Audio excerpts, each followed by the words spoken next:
इस कार्यक्रम के पुण्यार्जक हैं डॉक्टर श्री कमल कुमार जैन, धर्मपत्नी डॉक्टर मधु जैन, पुत्री एवं दामाद श्रीमती स्मिता जैन, श्री राहुल जैन, पुत्र एवं पुत्रवधू डॉक्टर मनीष जैन, डॉक्टर ऋतु जैन, पौत्र प्रभव जैन, पौत्री प्रथा जैन, नाती एवं नतबहू ऋत्विक जैन, श्रीमती जागृति, नातिन अनुष्का जैन, फर्म मनीष हॉस्पिटल, सिधौली, सीतापुर, उत्तर प्रदेश।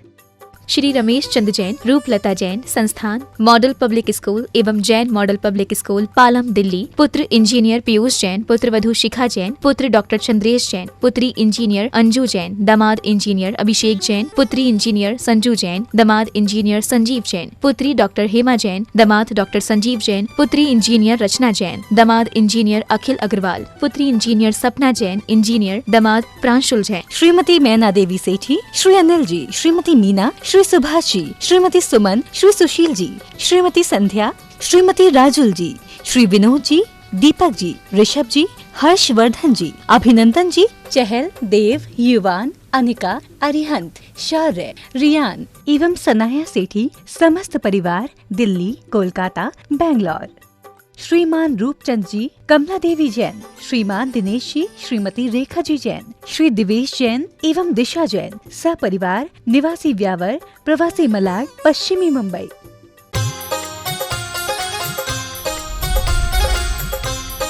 प्रमाणिक समाधान। नमोस्तु गुरुदेव, क्या वीतराग शब्द की उत्पत्ति वैराग्य से हुई है और क्या वीतराग और आत्मानुराग में कोई समानता है? देखिए, वीतराग और वैराग्य दोनों अलग अलग है। विगतः रागः वीतराग, जिसका पूरा राग ही समाप्त हो गया वो वीतराग है। जो राग से ऊपर उठ गया वो वीतराग। और वैराग शब्द विरक्ति से बना है। जिसके मन में विषय भोगों के प्रति उदासीनता का भाव आ गया, उपेक्षा का भाव आ गया, वो वैराग है। वैरागी होना और वीतरागी होना दोनों में बहुत अंतर है। वैराग साधना की प्राथमिक अवस्था है और वीतरागता उसका पूर्ण निखरा हुआ रूप। वैरागी की प्रवृत्ति होती है, वीतरागता में कोई प्रवृत्ति नहीं। वो आत्मलीनता की भूमिका है, वो ध्यान की भूमिका है। जहाँ तक आत्मानुराग और वीतराग का सवाल है, ये दोनों भी एक समान नहीं हो सकते। आत्मानुराग में भी राग है, वीतराग में वो राग भी नहीं है। जब तक ये राग है तब तक वीतरागता नहीं।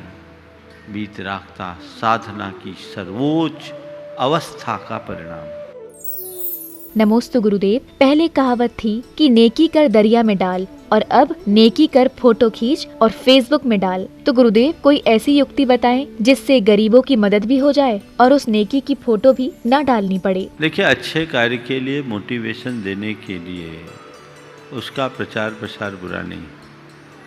ऐसा करने से कई लोगों को प्रेरणा मिलती है। लोग देखते हैं, अरे इसने किया तो मैं भी करूं, मैं भी करूं, मैं भी करूं। हमारे देश में जब भी कोई बड़ी आपदा, संकट, परेशानी आती है, लोग ऐसा करके उसे सोशल मीडिया में डालते हैं तो बहुत सारे लोग प्रेरित होते हैं। यदि लोगों को प्रेरित करने का उद्देश्य है तो मैं इसे गलत नहीं मानता, लेकिन खुद को प्रकाशित करने का ध्येय है तो ये अच्छी बात नहीं है। हमें कोई भी क्रिया करने से पूर्व उसके पीछे छिपी हुई भावना को समझना चाहिए। उद्देश्य क्या है? अगर उद्देश्य अच्छा है तो उसमें कोई बुराई नहीं, और उद्देश्य यदि आपका स्वार्थ भरा है तो अच्छी बात नहीं। नमोस्तु गुरुवर, हाइकू की क्या परिभाषा है? हाइकू एक जापानी कविता की शैली है जो कुल 3 पंक्तियों की कविता होती है। सूत्रात्मक शब्दों में गहन अर्थ की अभिव्यक्ति हाइकू की विशेषता है। उसकी 3 पंक्तियों में पहली पंक्ति में कुल 5 अक्षर, दूसरी पंक्ति में 7 अक्षर और तीसरी पंक्ति में 5 अक्षर, कुल 5, 7 और 5 मतलब कुल 17 अक्षरों में गागर में सागर भर दिया जाता है। गुरुदेव को जब हाइकू के बारे में गुरुदेव की दृष्टि गई तो उनने इस पर काफ़ी रचनाएं रची। बहुत सारे हाइकू गुरुदेव के हैं जो आज जन जन के ज़बान पर चढ़े हुए हैं। अभी गुरुदेव के जब दर्शन करने का सौभाग्य मिला, उनके श्रीमुख से बहुत सारे हाइकू सुनने का सौभाग्य मुझे मिला, हम सबको मिला। तभी मेरे मन में आया कि गुरुदेव आपकी इन हाइकू में पूरा जीवन दर्शन का निचोड़ है। आप आशीर्वाद दो, इस वर्ष चातुर्मास में मैं आपके हाइकू को ही अपने प्रवचन का विषय बनाना चाहता हूँ। और इसीलिए चातुर्मास की स्थापना के बाद मैंने पहले ही दिन से अपने प्रवचन के विषय में हाइकू को केंद्रित किया और अभी आगे लंबे समय तक चलेंगे। तो ये उसका प्रयोजन यही था कि लोग इन सब चीज़ों को समझें और अपने जीवन में इसका लाभ लें। नमोस्तु गुरुवर। अन्य संप्रदायों के साथ साथ जैन समाज में भी जन्मदिन और शादी की वर्षगांठ की बधाई रात 12 बजे देने की प्रथा अपना घर बना चुकी है। गुरुवर, क्या ये प्रथा सामाजिक स्तर पर उचित है? देखिए, हमारे यहाँ तो दिन की शुरुआत सूर्योदय से होती है। रात के 12 बजे तो पश्चिम की परिणति है। वैश्विक स्तर पर समय के विभाजन के लिए 12 बजे से लोगों ने दिन को गिनना शुरू कर लिया, लेकिन हमारी धूप घड़ी के हिसाब से तो सूर्योदय और सूर्यास्त से ही दिन और रात्रि का प्रमाण होता है। तो हम दिनमान और रात्रिमान को उसी के आधार पर मानते हैं। हमें कोई भी दिन अगर चुनना हो तो सूर्योदय के पहले न चुने। आधी रात में इस तरह के कृत्य करना हमारी संस्कृति के सर्वथा विरुद्ध है। मैं सभी भारतीय लोगों से कहना चाहूँगा, केवल जैनों को नहीं, आप जो भी कुछ करना चाहें अपने भारतीय समयानुसार, जो हमारी प्राचीन पद्धति है, सूर्योदय से ही आप उसे करें। सूर्योदय से तिथि को जोड़ें। मैं तो 9 वर्ष भी मनाना है तो सूर्योदय से मनाने की बात करता हूँ। आधी रात तो अंधेरा है, अंधेरे में तो गलत काम होते हैं। हमें तो उजाले में काम करना चाहिए। हम सब तमसो माँ ज्योतिर्गमय की संस्कृति के अनुयायी हैं। हम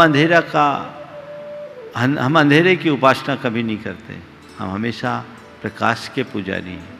तो हमें प्रकाश को ध्यान में रख करके चलना चाहिए और इसको प्रथा से बचना चाहिए। क्या ज़रूरी है कि रात में हम केक काटें? क्या ज़रूरी है कि हम कोई भी कार्यक्रम रात में सेलिब्रेट करें?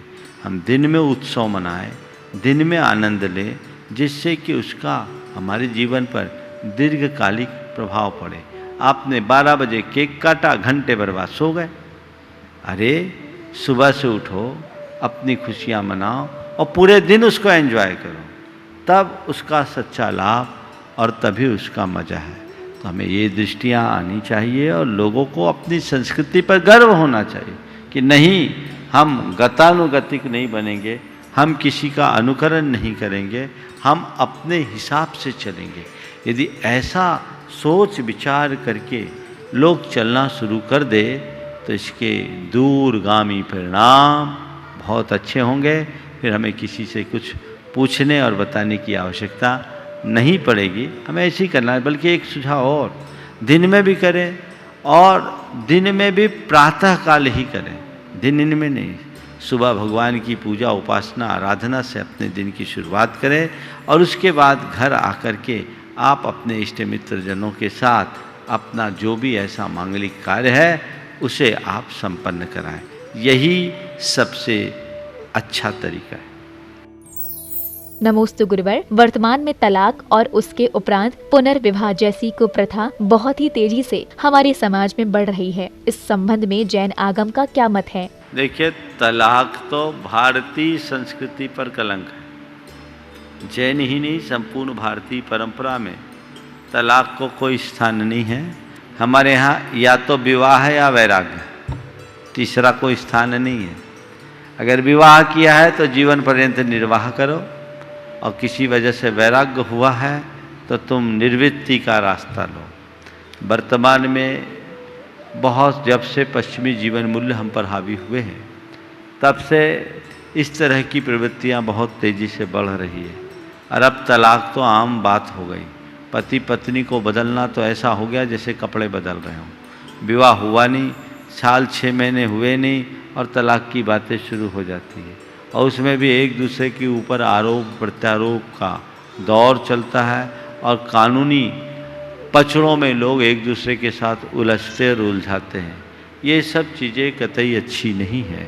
हमें इन सब तरह की मानसिकता से ऊपर होना चाहिए।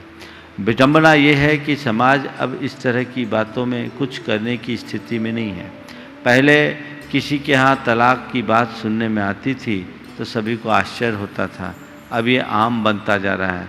एक सज्जन ने मुझसे कहा, महाराज अब पहले हम लोगों को चिंता होती है बच्चों के विवाह की, और उसके बाद चिंता होती है उनको सेट होने की। 2, 5, 10 साल जब तक वे अच्छे से निभ न जाए तब तक मन में चिंता बरकरार रहती है, कहीं आपस में खटपट ना हो जाए और कहीं डाइवोर्स की नौबत ना आ जाए। ये एक बहुत विकृत चित्र है हमारी समाज का, इसे हमें दूर करना चाहिए। उस मानसिकता से समाज को ऊपर उठने की ज़रूरत है ताकि इस तरह की घटनाओं की पुनरावृत्ति ना हो। जहाँ तक समाज का सवाल है, हमारे पूरे देश की स्थिति बड़ी विषम हो गई है। अब हमारी सामाजिकता दिनों दिन क्षीण होते जा रही है। जो हमारी समाज की सामाजिक प्रतिष्ठा थी, गौरव था, वो विनष्ट होता जा रहा है, क्योंकि अब कोई भी चेहरा समाज में ऐसा बचा नहीं जो सबको अपने पीछे चला सके, जिसकी बात सब मान सके। और इन मुद्दों पर भी लोग कुछ बोलना नहीं चाहते, क्योंकि हमारे समाज का आंतरिक ढांचा पूरी तरह से चरमरा गया है। तो हमें उसे मजबूत करना होगा। अब पहले छोटी छोटी बातें भी होती थी तो उसको लेकर के समाज बहुत जागरूक रहता था। अब बड़ी बड़ी घटनाएं घट जाती हैं तो समाज मूक दर्शक बन करके रह जाता है। मैं मानता हूँ इन दिनों में हमारे यहाँ सामाजिक मूल्यों का जितना अवमूल्यन हुआ है, संभवतः पिछले 50 वर्षों में ऐसा नहीं हुआ होगा। और विडंबना ये भी है कि इन दिनों जितना धर्म का प्रचार हुआ है और धर्म की प्रभावना हुई है, 50 वर्ष पहले ऐसी प्रभावना नहीं थी। ये एक बहुत बड़ा प्रश्न है सभी के मध्य चिंतन का कि आखिर ऐसा क्यों हो रहा है। एक तरफ धर्म क्षेत्र में लोग बढ़ चढ़ करके हिस्सा ले रहे हैं और दूसरी तरफ इस तरह की विकृत परंपराएं दिनों दिन अपना पांव पसार रही है। आखिर इस विसंगति से समाज को कैसे बचाया जाएगा? जब तक हम इसकी तरफ गंभीरता से विचार नहीं करेंगे, इस पर पूर्ण ध्यान नहीं देंगे, तब तक न तो हम समाज का सही विकास कर पाएंगे और न ही धर्म की प्रभावना या जीवन का कल्याण। हमें व्यापकता से समझने की ज़रूरत है, गंभीरता से समझने की ज़रूरत है, तभी हम कुछ अच्छा कर सकेंगे। इसलिए मैं तो कहूँगा इस तरह की बातों को हतोत्साहित करना चाहिए। आज छोटी छोटी बातें तलाक का कारण बन जाती है। मेरे संपर्क में अनेक लोग हैं जो परिवार न्यायालय से जुड़े हुए हैं, कई पुलिस विभाग से संबद्ध अधिकारी भी हैं। वे जब आकर के कहते हैं कि ज़्यादातर तलाक़ों में कोई वजनदार बात नहीं होती, छोटी छोटी बातें और बड़ा विकृत रूप ले लेती हैं। कई लोग तो अपने अनुभव बताएं कि हम लोग एक दूसरे को समझा बुझा करके ठीक कर देते हैं। एक के तलाक की स्थिति तो आप सुनोगे तो हंसोगे। एक के पति पत्नी के बीच तलाक की वजह क्या थी कि तुम मेरे पेट को ठीक से नहीं देखते। यानी घर में कुत्ता पाल रखा था पत्नी ने, लाख रुपया महीना उस कुत्ते का खर्चा था। ध्यान से सुनना, लाख रुपया महीना कुत्ते पर खर्च किया जाता था। अब वो उसकी धर्मपत्नी ने तलाक लिया इसलिए कि पति उसके कुत्ते पर ध्यान नहीं देता। अब ये क्या विडंबना है। बड़ी छोटी छोटी बातें, आधारहीन बातें, उनमें लोग बुरी तरह उलझ जाते हैं। ये ईगो की बात आती है, तुमने ऐसा क्यों नहीं किया, तुमने ऐसा क्यों किया। इस तरह की जो अहंकारपूर्ण बातें निरंतर बढ़ते जा रही है, उससे ऐसी विकृतियाँ दिनों दिन बढ़ रही है। मुझे तो लगता है आने वाले दिनों में हमारी समाज, हमारी संस्कृति, हमारा धर्म सब छिन्न भिन्न हो जाएगा, क्योंकि अब तो कुछ दिखता ही नहीं, चाहे जिसके साथ ऐसी बातें आती हैं। और अब और एक कदम आगे बढ़ गए हैं। अब इस तरह की घटनाओं को देखकर तो लोग विवाह से ही दूर भागने लगे हैं। अब तो लिव इन का कंसेप्ट बहुत तेज़ी से बढ़ रहा है। कई महानगरों की रिपोर्ट मेरे पास है जहाँ भारी संख्या में युवक युवती हैं जो 30-35 साल के हो गए हैं, 40 साल के हो गए, अभी तक उन्होंने विवाह नहीं किया है और सब एक दूसरे के साथ बड़े आज़ादी से रह रहे हैं। ये कहाँ जा रहा है, इसका दूरगामी परिणाम क्या होगा, ये हमें सोचने की ज़रूरत है। ये बात भी मैं एक संदर्भ में कहूँगा उन लोगों के लिए जो इस लिव इन जैसे कंसेप्ट को बहुत अच्छा मानकर आगे बढ़ रहे हैं। आज से कुछ दिन पूर्व एक महिला का, जो भारतीय महिला थी, यूके में रहती थी, उसका एक परिपत्र जारी हुआ। आप लोगों ने भी देखा होगा, पूरे देश में वो प्रसारित हुआ। उसमें उसने अपनी वेदना लिखी कि जब मैं यहाँ पहले आई तो मुझे यहाँ की स्वतंत्रता बहुत अच्छी लगती थी और ऐसा लगता था कि मैं यहाँ स्वतंत्र होकर बहुत काम कर रही हूँ, और भारत में ऐसी स्वतंत्रता नहीं है, बंदिशें हैं। यहाँ चाहे जिसके साथ रहना, चाहे जिसके साथ घूमना। लेकिन अब जब मेरी उम्र 45 को पार कर गई है, तब मुझे लगता है कि मैं निश्चित गलत हूँ। मुझे किसी एक का होकर रहना चाहिए, मुझे किसी एक के साथ रहना चाहिए। उन्होंने काफ़ी लंबा चौड़ा पत्र लिखा था, उसमें उन्होंने अपनी वेदना प्रकट की थी। वो शब्द सब मैं आपके बीच नहीं कह पा रहा हूँ, लेकिन ये बातें हमें ध्यान देने की है, ये बातें हमें समझने की है। बचपन से ही बेटे बेटियों में कूट कूट करके भरना चाहिए। फेरे का मतलब क्या होता है? हमारे यहाँ एक बात कही जाती है जो हमारे मूलभूत एथिक्स है, उसमें कि हमें कमिटमेंट का धनी होना चाहिए। हमारे यहाँ प्रतिज्ञा को बहुत महत्व दिया गया। ये कहा गया कि प्राण जाए पर प्रण नहीं जाए। हम उस संस्कृति में जीने वाले, पलने वाले लोग हैं। वे लोग जो अग्नि की साक्षी में 7 फेरे देकर जीवन पर्यंत एक दूसरे का साथ निभाने का संकल्प लेते हैं, प्रतिज्ञा लेते हैं, और वो 7 दिन बाद ही उसे तोड़ने की बात सोचने लगते हैं। और विडंबना ये है, माँ बाप और अन्य लोग भी कहते ठीक है, अब तो आजकल ऐसा होता है, चलो सेटल करने की बातें कम करते हैं, सुलगाने की बातें लोग ज़्यादा करते हैं। वो कमिटमेंट छिन्न भिन्न हो गया। छोटी छोटी बातों में स्वयं के द्वारा दिया गया इतना बड़ा कमिटमेंट हम तोड़ रहे हैं। जीवन में क्या प्रोग्रेस होगी? कोई प्रगति नहीं होगी। हमें चाहिए कि हम भावी पीढ़ी के हृदय में इस प्रतिबद्धता का पाठ पढ़ाएं, गहरे स्तर पर पढ़ाएं, उन्हें इस बात का अच्छे से एहसास कराएं कि कमिटमेंट का मतलब क्या होता है, और हमें एक दूसरे के लिए दिए गए वचन कैसे निभाने चाहिए। जब तक इन बातों को हम गहराई से नहीं सिखाएंगे, तब तक व्यक्ति इस तरह की दुर्घटनाओं से दूर नहीं होगा।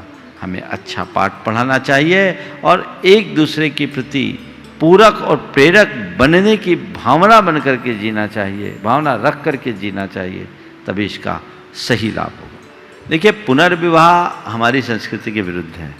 एक ही विवाह नहीं निभा तो पुनर्विवाह क्यों?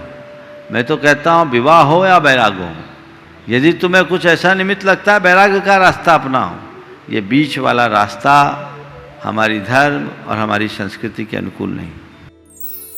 नमोस्तु गुरुवर। वाक शक्ति एक अनमोल तोहफा है कर्मों का। कुछ शक्ति रहने पर भी नहीं बोलते, कुछ झिझक के कारण बोल नहीं पाते, और कुछ बहुत बाचाल होते हैं। तो इनमें से कौन अपनी वाक शक्ति का सदुपयोग कर रहा है और कौन दुरुपयोग? देखिए, थोड़ा सा मैं इस प्रश्न को और विस्तारित कर रहा हूँ। कुछ लोग बोल नहीं पाते, कुछ लोग बोलना नहीं जानते, कुछ लोग बोलना नहीं चाहते। बोलने की शक्ति नहीं, कुछ लोग बोलने का तरीका नहीं जानते, बोलना नहीं जानते, और कुछ लोग ऐसे हैं जो बोलना नहीं चाहते, और कुछ लोग हैं ऐसा बोलते हैं कि सबका मन मोह लेते हैं, और कुछ लोग ऐसा बोलते हैं कि सबका मन तोड़ देते हैं। एक ही वाणी है, उपयोग अलग अलग। जो बोल नहीं सकते वे महान पाप में हैं, जो बोलना नहीं जानते उनका भी पाप है, और कब क्या कैसे बोलना है वो समय के अनुरूप व्यक्त नहीं कर पाते। प्रामाणिक समाधान।